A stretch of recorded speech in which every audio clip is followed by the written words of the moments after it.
আসসালামু আলাইকুম বন্ধুরা, কেমন আছেন? আমিও ভালো আছি আলহামদুলিল্লাহ। তো মনটা অনেক খুশি খুশি লাগতেছে বন্ধুরা, যে তো একটা ভাবি দেশের থেকে আসছে। আপন ভাবি না, অনেক সময় আপন বড় আপন হয়ে যায়, কিন্তু সে আমার জন্য অনেক কিছু নিয়ে আসছে দেশের থেকে।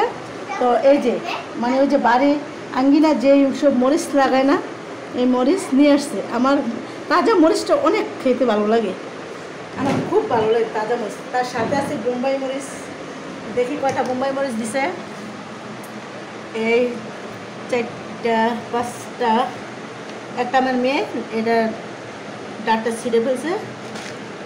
5-6টা মরিচ দিছে বোম্বাই। তো আমার এই যে কালো কালো মরিচটা আমার খুব পছন্দ।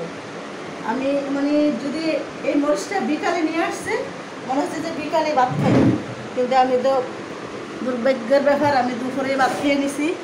যাক আলহামদুলিল্লাহ, এখন এই মরিচটা দিয়ে আমি ভাত খাবো। আপনারা দেখতে থাকেন। সাথে আছে ভাজা মাছ আর ডাটা দিয়া রুই মাছ দিয়ে আলু দিয়ে রান্না করছি। আগে এই মরিচটা খেয়ে দিই। বিসমিল্লাহ।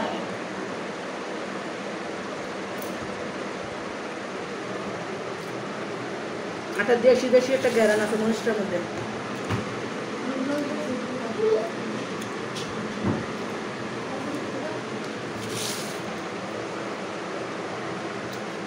একটা হলো কালো, একটা হলো সাদা। সাদা না সবুজ। তাই আমার মেয়ে আবার বলছে এটা সবুজ। খাও বাবা একটা।